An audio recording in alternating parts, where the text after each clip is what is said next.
Yes, guys, welcome back to the Ilovesesh podcast. It's the man himself, Mr. I Love House, and we've got Skyhigh in the building. How we doing? How we doing? Very good, sir. How are you?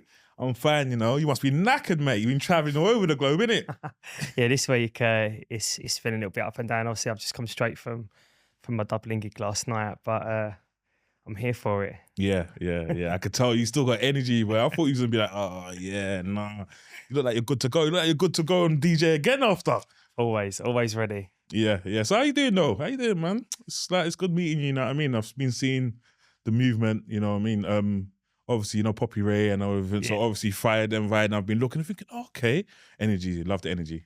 You know, I You appreciate just look like you just full of like, you're just smiling all the time. Just you know what I mean? That's a good thing. Yeah, of course. Yeah. That's a good thing, man. So yeah, how we doing though? Where did you start? What's the journey? Oh, do you know, cool. Might need part 1 and 2 to get it. Yeah, you just got to break it down, innit? It's no, do you know what? I'm doing good. To be honest, this year for me it's been a better one actually than last year. So about a year and a half ago, I had a slight car accident. I fell asleep at the wheel. I was sort of like working lots and lots. And long story short, it sort of threw my DJ career off a little bit. You know, I got some underlying issues that come from a version of PTSD. And Okay, yeah. so sort of last year for me was a little bit of a write-off, and I kind of fell off with a lot of stuff. So the start of this year, I got put in all clear with my counsellor, and really the minute of that for me was just right. That's it. Back now, all hands on deck, and I really just promised myself at the start of this year, you know, it needs to be main character stuff, and it needs to be stuff that's really going to push me forward and just benefit my career to really catch up on the year that I sort of like lost last year. I mean, I was still obviously busy with work and Yeah, stuff. of course, but yeah. I wasn't there. Like, you know what I mean? I was present, but I wasn't present. This year, however, you know, I've sort of pulled my socks up, and I'm ready for it. And some, you know, really big opportunities have come to the table this year. Within some of the stuff that obviously I've been currently working for some time, but other things are sort of blossoming off that. So it's a really great start to the year, and I'm really excited to see what the rest of 24 brings. Yeah. I think it's still early. Yeah. You got the book. I saw you're going overseas as well. You got the overseas book. I see you put on your post. Yeah. You know what I mean? What's that? A month's time? A couple of weeks, you're saying? So, yeah. So obviously, you know, I work for Love Juice, resident for Love Big Juice. Love Juice, yeah. We're coming up for our 14th season in Marbella. This is the first year where we're actually hosting a pool party on a weekly basis, plus the additional rooftop party at the end of the month as well. So we was just doing like the events May, June, July, and August. Obviously, May bank holiday, August bank holiday, and in June and July. But the opportunity come up, and as you may have seen on the socials, the brand itself is expanding, and the future for it is to go to this global phenomenon rather than, you know, just being based in the UK. And, you know, we have been obviously sticking our feet in the water overseas. Yeah. Marbella, Ibiza, obviously Rocks last year was a roaring success. And as a brand, we've secured Ibiza Rocks again, obviously this year as well. So it's quite funny because you got Love Juice in Ibiza on the Saturday and Love Juice in Marbella on the Saturday on the same day, sort of rolling from May. So it's kind of like two different teams. Oh yeah, but yeah. That's what I'm saying. That's big itself. Yeah, it's crazy. You know what I mean? Yeah. I think all the DJs are on point. I like the lineup of Love Juice as well. All the lineup is proper. Yeah, you know what I mean? You're all different as well. Yeah, for sure. You're all different. You all got your own sound. So yeah, that's a bonus. So the same weekend. So that set of teams gonna go there, set of teams there, you're just gonna smash it. So yeah, so I think the card for Ibiza is generally bigger. There's more time. It's a bigger production. Obviously, it's a bigger stage for obviously Ibiza Rocks. Marbella, shorter time frame on the pool party, and other than the back end of the months, I can imagine there'll be less artists. But already from Marbella, you know, we've got some, I don't know if I can say who we've got yet. Yeah, but you just got some names. You got the names. We've got some good ones coming, and I think the way Marbella itself is going now, it was bougie before and high end, but I feel like it's developing even more now towards like a newer, different sort of Vegas. And I feel house music now in Marbella has really secured itself. Whereas before, Marbella was probably reasonably like hip hop, R&B Yeah, I've never sort of been in led. Marbella, you know. You know, Never been. obviously in the past, before we obviously transitioned into a house brand, you know, we had Rick Ross headline for us out there before. You know, the list of you know, hip hop and R&B and rap names actually goes on, because we was obviously collaborating with Unique Parties, which is obviously Vanity now, Jermaine Jafunk. So yeah, Marbella was really probably, you know, hip hop R&B led Yeah. with a lot of stuff. And I think that, you know, the last 3 years, maybe, and some, obviously as dance music and house music, it's just it's just and crazy. change. You know, everybody. You know, it used to be two different sides of the coin. You know, house music was a bit of a niche, and people used to really look Fran. Yeah, on it's a house bit of a music weird one. Yeah, sometimes, yeah. But now it's just It's just phenomenon. Yeah, everyone loves it. it's crazy. But yeah, and I think Marbella now has really got his house cap on, and there's some exciting developments over there, and it's really nice to see, because obviously, you know, when you've been there for so long, I'm a house boy at heart, obviously. Yeah, of course. So it's great to see, and some of the things that's going in there, and some of the acts, you know, it's great. It's great to see it over there. So why the name Skyhigh? You know, it's like, I wanted to ask that from the beginning, you know, but I thought, you know, I want to hear this. So yeah. Skyhigh, right? So before I was actually a DJ, I was actually a garage MC, and okay, all right, that's random.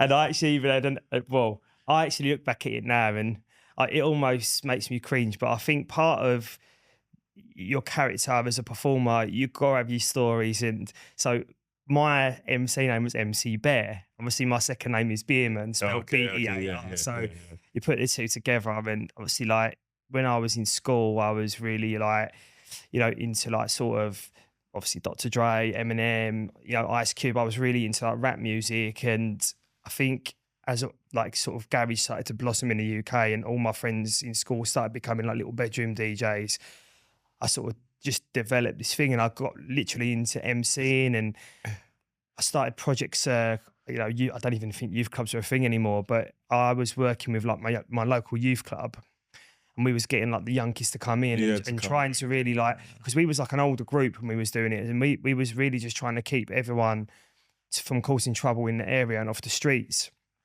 And I actually got an award in college for that. Again, I don't even know if they do this in college stuff, but it's called a Jack Petchey Award at the time. I've never heard of it. It's basically when you're learning something in school, and you do something for the community, they give you an award. And then I got a check from my common room, which I spent the whole lot on a set of decks and a mixer, because everyone in college at the time just wanted it, and it was a really good time back then. You know, as someone that was an aspiring artist, in my head I thought, you know, I was going to be the next Eminem. My mum wouldn't let me dye my hair blonde. You know what I mean? Like, I must have got grounded so many times for playing that sort of music and telling off. But yeah, it was really good in my college, because we had everyone sort of local, but then like we sort of had other inspiring MCs come from like East London and stuff. And when we got that decks, it was like it was never like crew versus crew, because I was almost like the man on the fence of everything. And even like when I was in school, I actually started off. So obviously I lived on the border of Romford, a place called Harold Hill, which when I was growing up wasn't the nicest or safest place to live. But when I got to like year 9, I got kicked out of school, unfortunately. And I had to go to another school in Romford. So back in the day, you know, it was like areas versus area. Well, I was always like, you know, HH boy, and then I turned into a rude boy overnight. But I was always the man on the fence, because I was never a violent kid, you know. I just wanted to always do good, and when I started getting into my music, I knew I had like this passion, and so I was always the man on the fence in between crews. And then when we got this thing in college, it was just like I sort of like brought everyone together just by doing like one really like positive thing from music. And sort of back then I sort of knew I always wanted to be in this kind of industry doing something. You know, and then fast forward, you know, a little bit more, my friends in school, but they couldn't afford vinyl. So I was like, right, cool, I'm going to buy the vinyl. So I'd save up my lunch money every day. Like my mum would give me like £5. I'd save all my lunch money at the end of the week. And this is like when vinyl was still, you know, popping. Yeah, sort of thing. Yeah. You know, white labels, even when HMV were like still selling records. I'd get all my lunch money, and then Saturday for me, we'd go to the record shop, and me and my friends would spend hours in there, like listening to all like the local DJs, like trying to get tunes. And don't know if you remember the tune Baby Cakes. Yeah. I know. When that first came out, right, that was biggest tune in school. And me and my friends, we was like going to under 18s and stuff, and really just trying to like get into the garage scene. And I remember the guy in the record shop, so he had all the Baby Cakes on the white label, and I heard him on the phone. He was like, yeah, I'm going to save you this one. He's 50 quid though. Bro, I stayed in that record shop. I begged him for 3 hours to get this Baby Cakes tune. And I remember we had a party, me and my friends, on that Saturday night, because he used to have the equipment, so I used to buy the tunes, and it was like a real good like. Oh, okay, yeah. So I say to Sparky, I was like, bro, like, I've been here all day. Like, you know, like, I want this so bad. He was like, oh, give me £50. And I was the first one out of all my mates to have this like, white label record. It was so exciting. But there's so many little things like that happened through the journey. And obviously, as Garage died, the MC thing sort of died, and I started to pick up the DJing, and that's really how I sort of started getting into DJing. Yeah. That's how it usually goes, though. Anyway, you start from the music somewhere. Anyway, you know what I mean? Obviously, MCing and stuff. You got to the so the vinyl. How do you even like? When I tried to picture mixing vinyl, I couldn't even. I can't even explain it.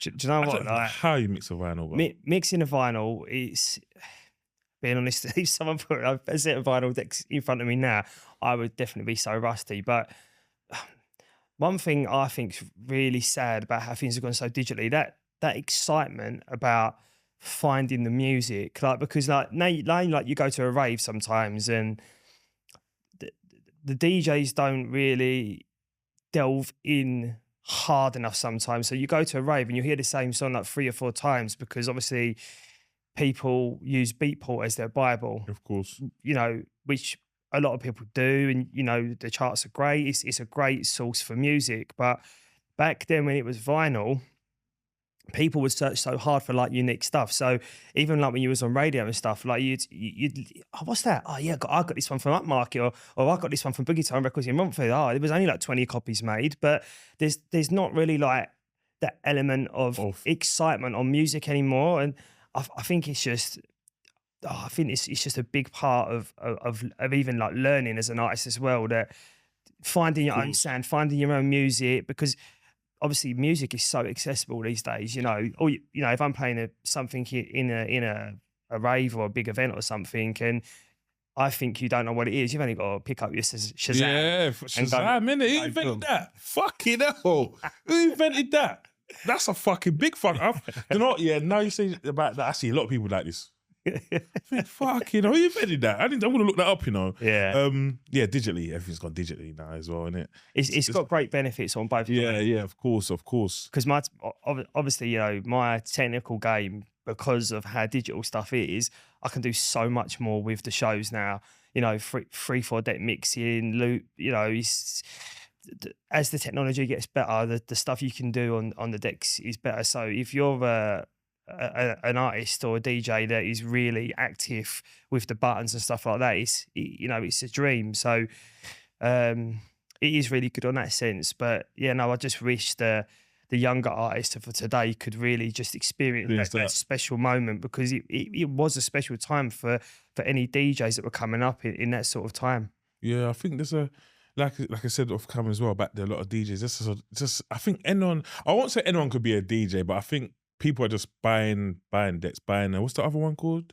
Controller, yeah. And just literally... Well, it is so easy, because, you know, you can get your controller and you'll get your USB and your record box, and there is that dreaded thing on there that I don't like to bring up in combos, but what's that, the button? It is the sync button, but it's just like the same as anything. I mean, it's there for a purpose, right? And the purpose is really when you're synchronizing with big production. You know, people have got this mad thing, oh, the sync button, that means you can't DJ. No, the sync button's there for a purpose, to synchronize with the shows. but it's never gonna make you You learn better. how to be a DJ. You know, if you're learning with the sync and stuff like that, they'll come to a point where there'll be A no time where sync, there's no sync. or there won't be the updated stuff, and you're You're be like, stuck. You're stuck. You're stuck. and you've got like 300-400 people in front of you, and that's not great. So yeah, I mean, it is there, but I mean, my advice to anyone that's learning to be a DJ or wanting to come into this, learn the craft properly, earn your stripes, and just don't like aim for the stars all the time. Like let it come, like just Naturally. get the progression and work with people that are going to take you to the Premier League, not go and get booked for the Premier League and then not be a professional player. Do you know what I'm saying? Yeah, but how would you know though that how are you gonna know that if that person's gonna have like good intentions for you to even? Some people might set you up to fail. Do you know what? There's so much of it in industry. A lot of promoters look at some of the young kids just like as a ticket churn out as such. Now, don't get me wrong. Obviously, I've worked with many different teams, and if a DJ has got that ability, that's fantastic. But I feel like to make it in this game, you've got to have a personality, and you've really got to have a passion for it. Because if you don't care about what you're doing, and you're just really in it for the clout or a couple of Instagram likes, or for me, this ain't the game for you. Like, you've got to have pure passion in everything, and and know what you want to do as well. Like, know where you want to be. Yeah, like, where you a lot go. of people come into this, same thing. They get their controller XYZ and get a couple of bookings, but they don't know how to develop themselves. And like you just said, sometimes the promoter will be only interested in what they can do just for a ticket sale, not like developing their artists. Now, every young kid, really that I've rubbed shoulders with or worked with, I've personally put my energy into to developing them behind the scenes. Some of them, still work for me now. Some of them have gone on and done, really big, amazing things. One of the main examples, actually, I've got to big him up on this, and the story behind it's actually really good. So Conor Madigan, he's doing mega big things right now. He actually started with me on my student night many years ago. And what really excites me about young individuals, when they don't message you and go, oh, like, bruv, I want to DJ for you. Like, I'm the sickest DJ. Like, listen to my mix, right? Like, for me, that does. All right, cool. I will listen to it. So I'll take your time. I'll put it in my car, and I'm always that guy to give that general feedback, because I remember when I was young, I wanted the approval of people that was higher up from me. Of course. But I'm really like transparent. If you send me in something that's good, I'll dissect it. I go, do this, do that. That needs a little bit more mastering, XYZ. Then I'll give people the honest feedback, because I feel like they've come to me for an opinion, and hopefully my opinion can help you. But yes, some people don't listen sometimes. Yeah, that's how it goes. So obviously, some people like learning the hard way. You know what I mean? Some people might think, oh yeah, what does he know? You know how it goes anyway, especially when they're young. They're just hard-headed. Do you know what I mean? But it's hard. It's good that you bring people through though as well. Do you know what I mean? Because I'm sure you. Oh, but obviously you said you started off your back, innit? You didn't really get brought through. You kind of learned everything yourself. Well, yeah. I mean, so I love bringing people through. I love seeing people shine. I love seeing people go to the top. I love, if someone does really, really well out of this, and I've worked with them, I'm happy for it. That's what this is all about. I did start really for myself, but until I met obviously George Mensah, aka Jiggy G back in the day, I really was just in the right place at the right time, I feel. And George, when he was Jiggy G back then, he was one of the local superheroes, and I used to follow a few DJs in Romford, but he really was like my favourite R&B DJ at the time. And there was a club in Romford. It was the biggest club at the time, called Time and Envy, and the main room was just like garage, bit of dance music, and then the little room upstairs in the bar was the R&B stroke urban room. Oh, okay. And this is when I was I was still in with my garage, but I still loved my rap, and I loved it all. I mean, of course, I like all music really. Yeah.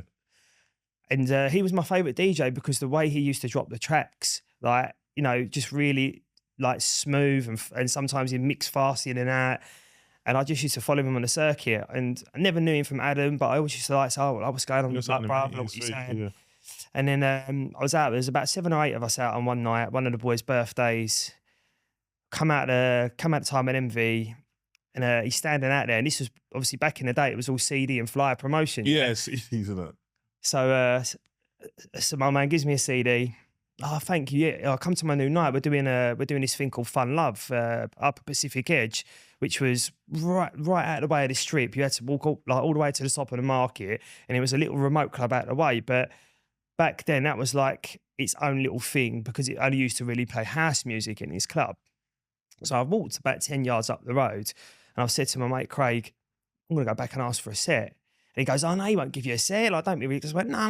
Like, yeah, fuck it. Yeah, you know what I mean? Like, I said, like, you know, I'm never going to know. Do you know what I mean? So I went back to him and I said, oh, like Jigs, I'm sort of like an inspiring DJ. I do like house parties and stuff, and I've done a few bits in Romford.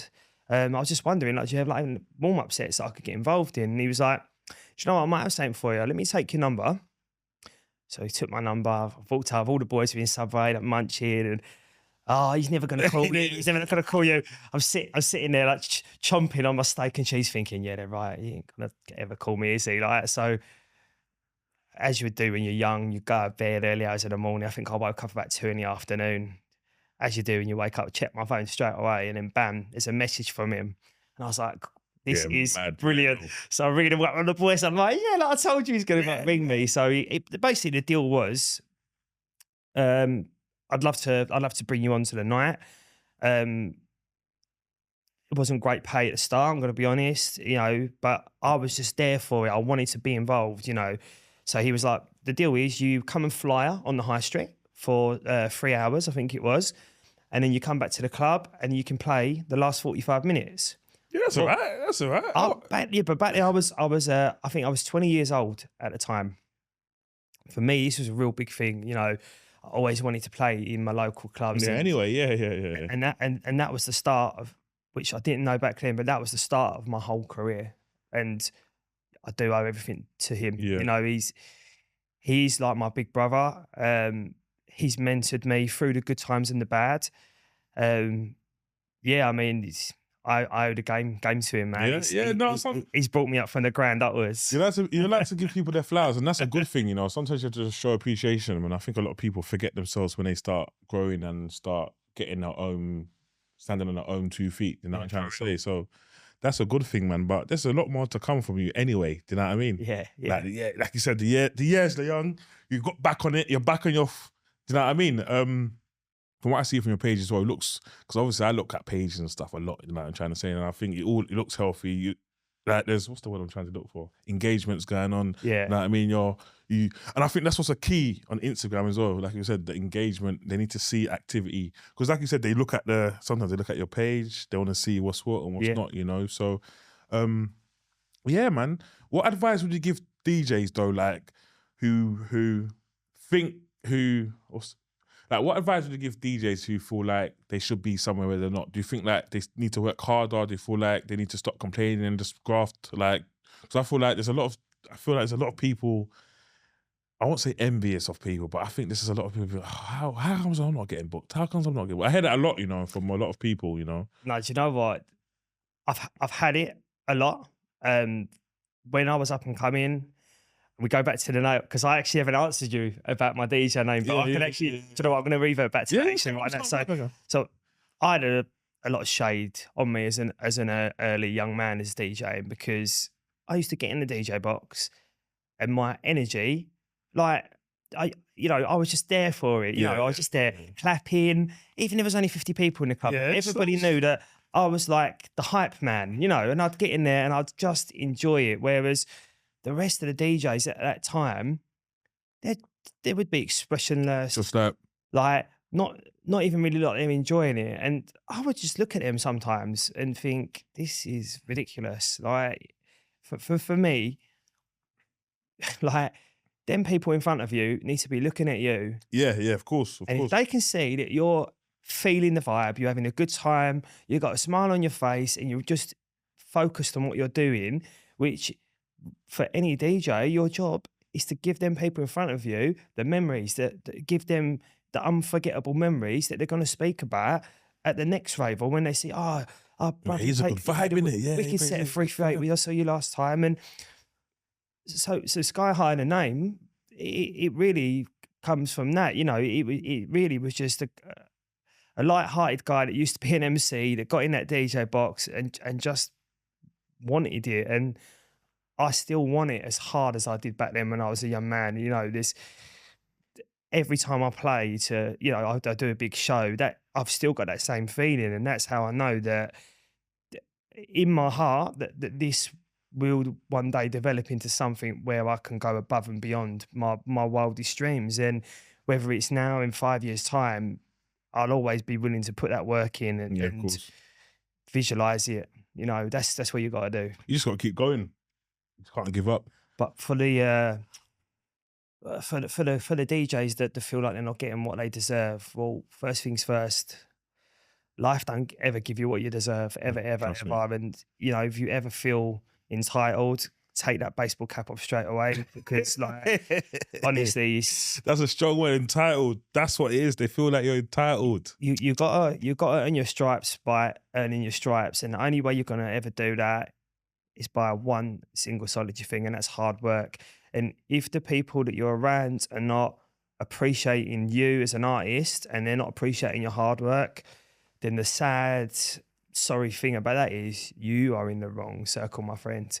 And you've got to do whatever you can to find your spot. If you're not getting the love you deserve, go down a different avenue. If you're not getting what you need in that lane, you might need to change your sounds. You might need to change your image. You know, where everything is so visual these days, image is a lot. You know, style is a lot. And sadly, you know, people do need to look a certain way, especially in the DJ industry. I feel to at least get considered to be at a certain level, to get posted out on artwork and stuff like that. And it's crazy because, I mean, you know, obviously you've got to have something about you, but yeah, I mean, my best advice to the DJs that feel like they're not getting what they deserve is just keep working hard. Your time will come, and if you believe that this world, that this life is for you, you will get something and you will get a positive outcome. But don't let your mind be clouded by the aggression and the hate that comes through that, because again, look, I've had it when I was a young DJ, people getting opportunities, and I'm standing there and I'm like, what's that mean? Yeah, in the least arrogant way, I'm going to say this in the least arrogant way possible, like I was thinking I am better than these guys. You know, at the time you had to sell tickets for every event. I'm selling 100 tickets, they're only selling 20. Like, I'm better than these people. So do you know what I just did? I went, I ain't working with the promoters no more. I'm going to go do my own event. So literally, I just done my own event, and I made myself my own superstar. But even then, with my own event,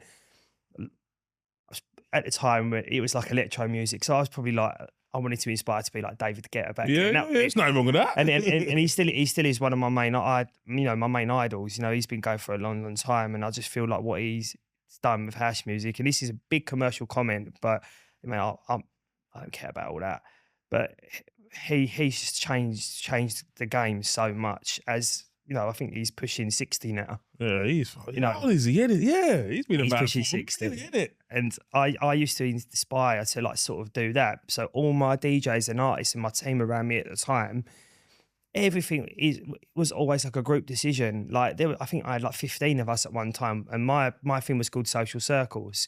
There's also a garage record label, but there was no affiliation. Like, I didn't even realize it at the time.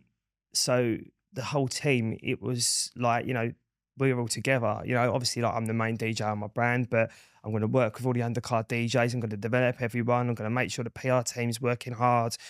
And yeah, I had to come away from wanting promoters at that time because no one was giving me an opportunity. The extra kick, yeah. So sometimes, you know, you've got to make your own way in life and make them big decisions that could, take you to the next level as an aspiring artist. I think that's where a lot of people go wrong. It's like, I think a lot of people just think, oh, like, yeah, this DJ is big enough, so I need to hang around them. I need to and that's when they start taking a piss. Yeah, for And sure. And I see it all the time. You could do your own thing. It's look, at the end of the day, you might not get on them. You possibly might not be able to get on the big race. Just do your own rave. What do? You done your own event? You know what I mean? Your own. Well, it's mad because that actually. So at the time, back then, it was like Pasha in London was still open. There was a big club. It was called Matter at the hotel. Yeah, Matter. Yeah. So at that time, as an up and coming DJ, they were the sort of clubs you really wanted to go. And the minute I started doing numbers in Romford with my own event, I was reaching out to other promoters, and we started doing collabs with people. And I actually remember one time we actually did the global room in Pasha it was in Victoria. The global brand Pasha, obviously in Ibiza, Barcelona. Yeah. They used to have one in London, and I used to DJ for a big event in Southend called 2 Day and Glam. And the guy Dyson, great guy he was to work for, very passionate, great visionary, really good mentor as well. I actually used to go to him for a lot of advice when I was younger, because obviously he was a lot older and experience. That's the key to that's the key, definitely. This all. And we did this room too, but what I did was I was like, right, how can I get everyone? Because my crowd pretty much would go to the club where we was holding the event every Saturday. So I think to myself, right, how do I get them? I'm going to do a party bus. I'm going to do the ticket, the bus, and free drink, right, on the thing. So we sold that first party bus out in about 3 days, like 80 tickets. I'd done 3 party buses, so I'm taking 3 double-decker buses up to... That's proper though. But they were like old double-decker buses. Like them, like the cheapo ones from the old coach yard. That was, no one cared, because no one cared. The bus, isn't it? Yeah. No one cared. And we went to a Costco, we got just bottles of rosé. So the girls were getting on the coach here. Rosé. You don't love it. Is that all for me? Yeah. So I remember I was like tour guide Ken, getting all these people off the coach. It was just things like that, I think, as well. Like I don't think you'll ever get anything like that again, like in the industry, really, unless you're like doing like a student night up north or something. Yeah, literally. That's where that all used to happen up north, innit? Yeah, the uni raves and stuff, innit? Yeah, no, I remember those days, Bring it back. Oh, mate, do you know what? It's I think do you know what? I would love to do a night again, because really, like, when I'm like, I am my own boss, but when I'm my own boss, I can do things above and beyond what I can do when I'm not working, obviously, for brands, So when I actually do put a night on, I do feel like I'm at my most highest strength. But I think where I'm at now, I've got like a crossroads, and the DJing side for me has not blossomed this big for a while, and I really want to focus on just on the DJ side this year. I get that. But if an opportunity comes up, I'm working with a really good brand at the moment, actually. They're called Pasha House. They've been going for just over 1.5 years now, and it's almost like a new version of like her Boat Club stroke Love Juice when they first started out. Glamorous crowds, really nice people, really good house music. And yeah, I mean, I feel that this brand is going to really, you could see that, you could see it, you could just... It's going to do great things. And, behind the scenes, I'm working with Tom, obviously as his ops manager. Tom's obviously the owner, real nice guy. And it's just a real good crowd. And it's like, for me, I only want to work with good people. Like, I've been involved in certain bits and bobs, and like you said, people have got different agendas. Some people don't see the same visions and stuff as you. But I remember when I met Tom and we've had some conversations, I think we both bounce off each other as like visionaries, and I can see what he wants. He can see with my experience what I can do. So when we put that together, it makes great things. And the brand itself this year, we're lining up some real big parties this year. The development side of it is going to be really good. So really, for me, working with them 2 brands this year, obviously I've got Love Juice, which is you know, my big bread and butter. And then obviously passion now is on the other side for me is going to be a big thing for us Just in the future. Yeah. Love Juice is massive, you know. Mm. Big fan of Love Juice. So who's that? That passion, is that London? Is that London based? That It's Essex based. Home base for us is Sugar Hut in Essex. Okay, I've heard about that. I've heard about it. I've never been though. I've heard about it. Yeah, it's the same group as 338, the Sugar Hut. Oh, okay. Yeah. I didn't know that. So we're based there. We've got quite a few parties there this year, and we're doing bits and bobs in London. As we grow and venture. Sadly, I had to miss our event. Obviously, at the Q Shoreditch last night, but.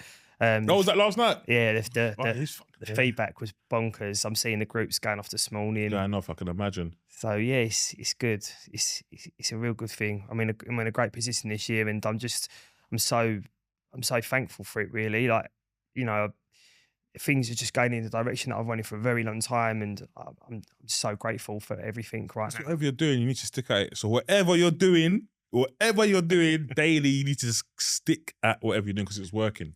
I mean, I feel like if a lot of people like changing stuff around, sometimes you just have to stick to what you know, man. And if it's working, it's working. Do you know what I mean? And only more people's just going to see. More people's going to come for you. More people just going to get more bookings. Do you know what I mean? Yeah. So even like booking wise, are you just trying to? Obviously, I don't know if you do DJ full time or do you like obviously do what you're doing as well on the side. No, do you know what? So it's obviously from the experience of obviously doing events for some time. I developed my own role into a consultant, really. So behind the scenes, I do nightclub, bar and restaurant branding and consultancy. So basically, I get this a lot with a lot of clients. They'll open a new place, and most people that open new establishments, they have a really long time people that have been in industries and know what they're doing, but they need someone with experience to carry them. Or it's the other side of the coin. Someone just bought somewhere because they like the look of it. Yeah, they don't know what they're doing, and you have to go in there and you know sort a real lot of stuff out. But I love doing that side of the job. But you know, it is time consuming in the week. But again, it's just using my experience and knowledge to make other people's, you know, businesses and lives better. And obviously, you know, stick the financial side of it to the one side. Again, for me, to be able to put my passion and experience into something to make things grow for other people as well. Yeah, that's a good lesson, man. The consultancy part of that, it's all about that, and seeing people, you know, be successful. For me, is great. I want everybody to win. I think we're only here for a short time, and you know, if you can help people along the way, just help them. It's what it's about. That must help that must help yourself, like your DJing, because you consultancy with that. So you must have met a lot of good people along the way as well. Do you know what I mean? Good and bad. Yeah, you know what I mean? Like obviously that consultancy thing, that's a good thing, you know. I want to start looking to stuff like that, you know. I think that's very interesting as well, you know. Especially when you're helping people as well, and you must have seen a lot of good things come out from it as well. Do you know what I mean? Yeah, for sure. Yeah, mate, thanks very much. You know what I mean? Big bonus probably, or big little side little. You know what I mean? You like to think so? Yeah. That's what I thought. You know, so how do you read the crowd? So you say you're stepping somewhere, and it's a bit dull. What have you got? Like your 10 hits where you be like, you know what? I want to go to this folder. I want to draw for these hits, or do you just believe in yourself? You just come there, crowd's thingy, you just bring your energy to the crowd. You know, some people kind of got different techniques. Yeah, I mean, so my ideal thing is when I step on a stage or in a big room or in a club, I've got sort of different intros that I normally use, but they're only effective if the club is like on a high. So if you're getting sort of a main set or you're there as a guest card or something like that, like, you know, you've got to go in there and it's time to turn up. Turn it over. But when you walk into like a rave or an event or something and it's, you know, the tempo's a bit low, it feels a bit moody, you just got to keep it simple. Yeah. And, you know, no intro, just straight in there. No intro, just go in there, pick a tune that you know is going to raise spirits straight away.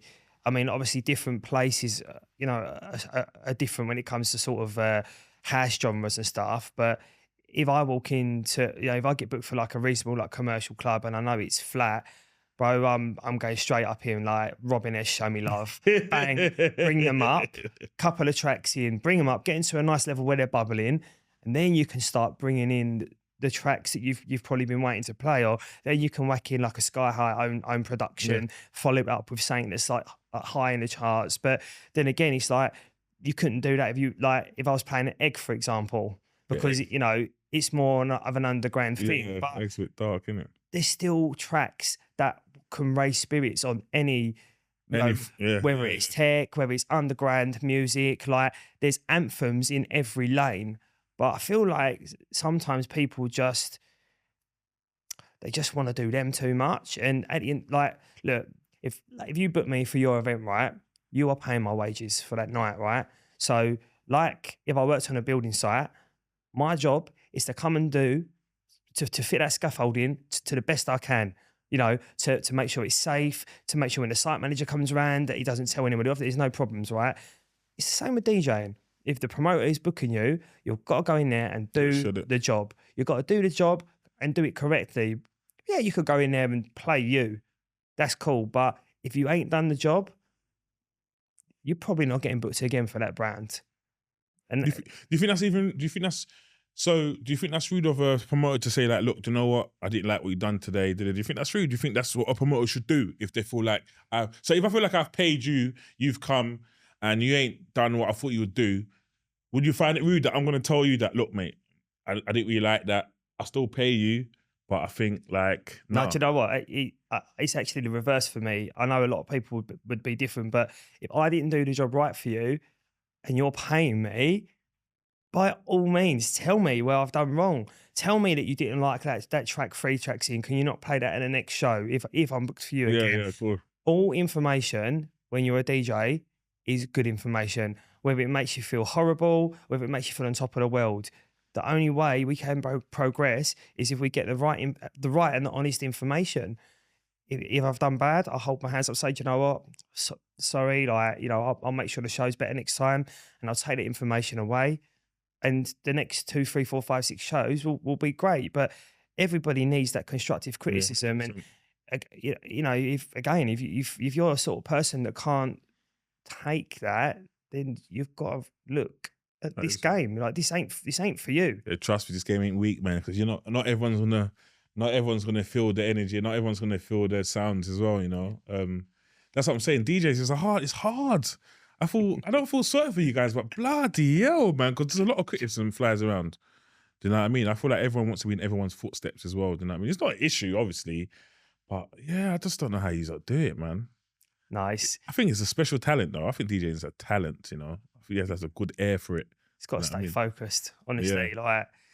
Like, focus is the key, because mentally as well, it can really hurt you. Like, I've heard.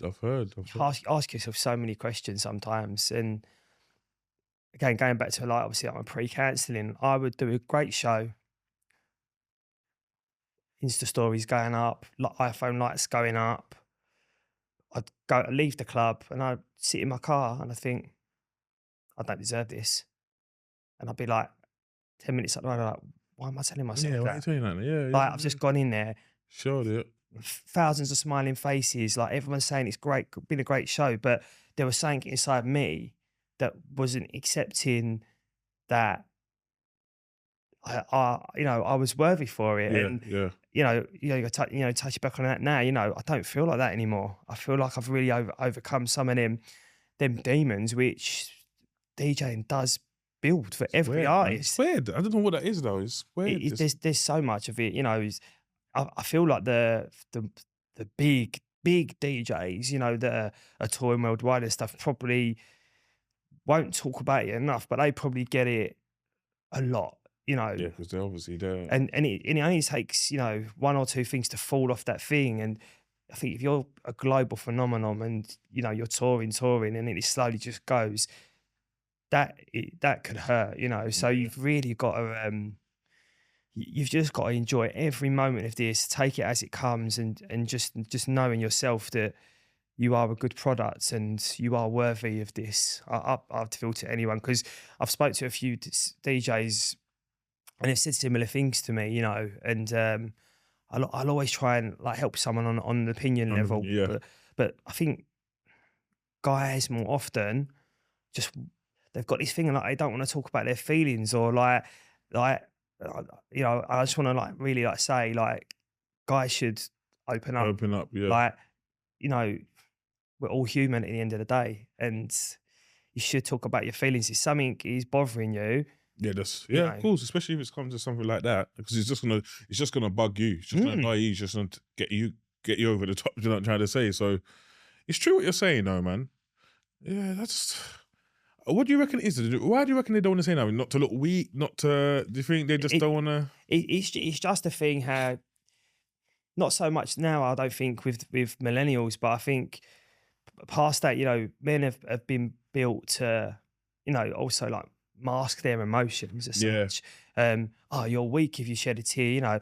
I cried at the Lion King. Lovely. You know what I mean? Like, you know what I'm saying? Yeah. It's like, I don't know. I don't believe in all that, man. Like, you know, we're all different souls. We've all got different thoughts and feelings, but I don't think guys should ever feel weak if they need to express how they feel inside. You know, a problem shared is a problem halved, and oh yeah, I like that one. Problem shared is a problem half. You know, you just don't know what's around the corner. So yeah, so to any DJs out there that would ever feel like they're struggling or even need any advice or just on anything, always you know, hit me up in the inbox. I'm always happy to help anyone. I'm always here for it. I think if there was like a hub like that, I think it would be that hub would be really busy. I think but I think a lot of people do it anonymously. Yeah. I think. Yeah, I didn't think about something like that. That might be a good shout, you know. I like Sandra. Here's a helper. Yeah, I'm saying it's a good shout. It's true. Like, look, like if you got something to get off your chest, and you might just. It's true, because some people around that person might not even be able to relate because they might not be in the music industry. So maybe, yeah. That's a shout. So you're a good man. You're a good man. And that's, the ideas, man. Yeah, no, that's a good idea, man. Yeah, everyone just needs to keep working. That's one thing I do want to say, and I say it to every DJ that comes in, they need to keep working. Don't worry about no one else. Just put your head down and keep working. Everyone's time will come. What meant for you won't pass you. Do you know what I mean? That's one thing I believe in for sure. There's some DJs who are going off now, 5-10 years ago, nothing. Do you know what I mean? So it's like, it all goes in roundabouts. That's how. Absolutely. I think that's one of the main things when it comes to DJing, goes in roundabouts. It's weird how it does, but you could just be there and it's just mad. I always say two things as well when I'm talking about stuff like this. The tortoise won the race and cream always rises. In whatever circle, in whatever event you're in, you know, I think the slow burner sometimes is the way to great success, and it will lead you to better things, you know. But you have to learn. You have to learn. No one wants to learn.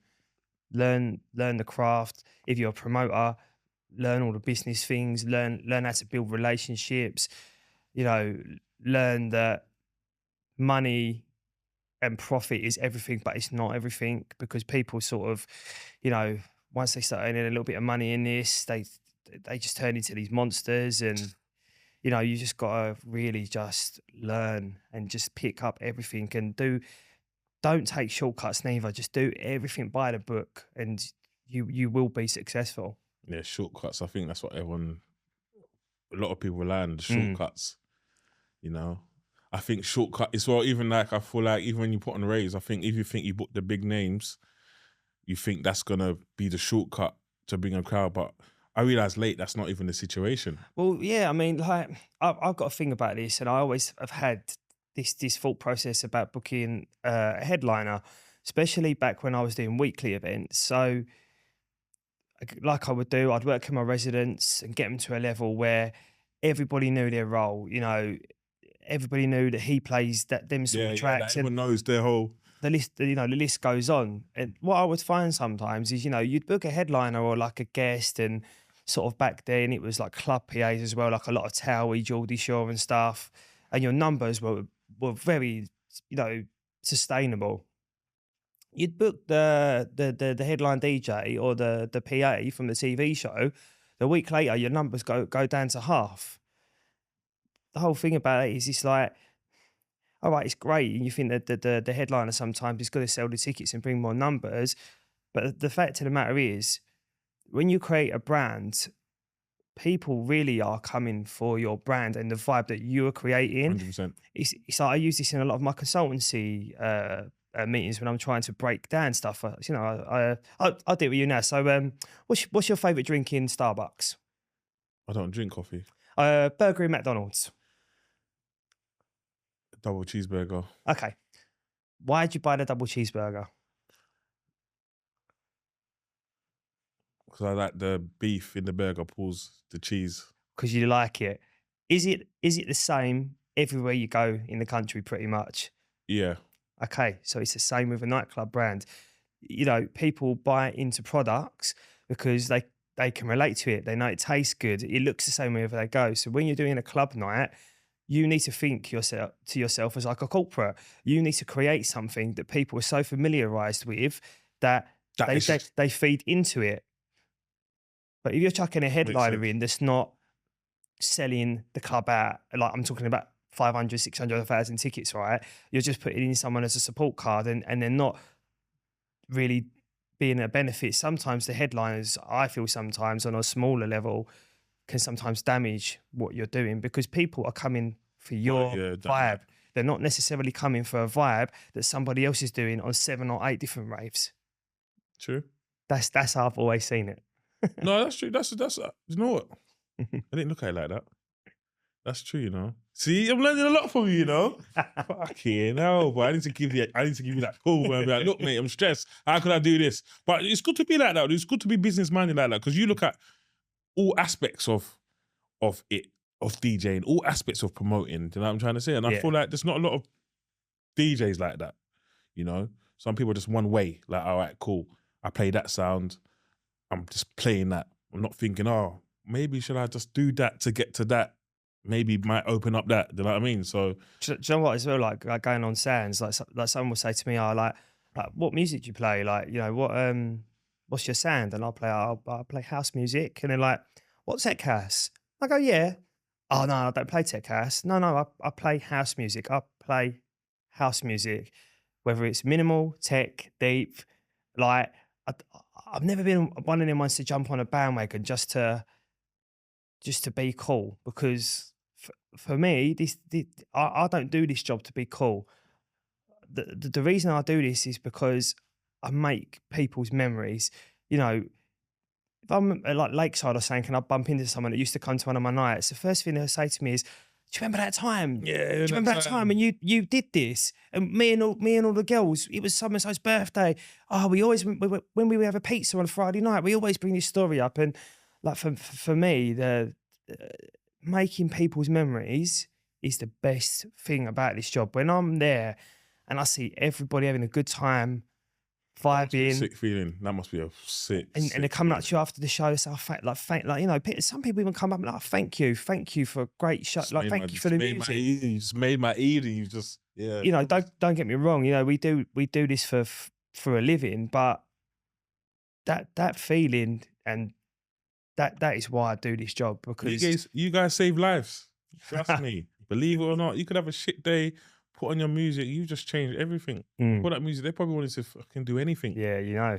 It's deep. I love house music. I've been listening to house music for years. But it's like, since I've been doing this, it's like I've took another journey into it. And music is really deep, you know? It's definitely, it could change your mood. Proper, because I've listened to I could be driving, listening to some mad music, and I feel like, and I could just change it up and feel like, oh, okay, do you know what I mean? So, no, I appreciate DJs anyway, no matter what. Do you know what I mean? I appreciate DJs who play good music. I appreciate all kind of DJs, you know what I'm trying to say. But I just want to hear good music, though. I want to hear a good mix. For sure. I mean, like, for sure. Because I've heard some nonsense. I'll be honest, I'm not going to sit here and lie to you, you know what I mean? But I always want to hear good, nice good mixing. vibes, innit? If there's a sync, whatever, but I prefer not. If there's a bit of clanging, whatever. At least I know if there's clanging is natural, there's no syncing then, innit? But you know what I mean? There's all this and that. But you know how it goes, man. But thanks for coming down. Oh, it's my absolute pleasure. And, if we ever need part 2 or want to delve in, I'm always here for it. Listen, you know? I've got a couple projects coming up anyway. Yeah. But like I said, after this off camera, we could kind of chop it up and Yeah. figure it out. But yeah, no, wicked conversation though. Thank you for having You me. know I what, appreciate it. Like I said as well to other DJs, or like I always say, I like interviews when I've learned something. Yeah. That's a lot to me, because I could go away with a couple of things you've told me, and I'm gonna think, all right, cool. I'm an overthinker in general. I mean, not to say all other interviews are shit if I don't, but if I'm learning something, that's just something I could build up on. Do you know what I mean? So I definitely appreciate you for that. No, Is there anything you want to say to the the fans, the ravers? No, just to anyone really, just be supporting myself. Just Love Juice and anything I'm really involved in. Pure on Fridays in Bexley Heath. You know, the club's absolutely ramo both Friday and Saturday nights. We've really turned things around there. Just big up to anyone as well that's just really liking any of my posts and just showing love. You know, I appreciate every bit of engagement, and I'm really looking forward to putting on some great shows this summer. And if you're watching this podcast, I hope to see you there. Bless, bro. Bless. Thanks for coming down. Thank you, man. Appreciate you.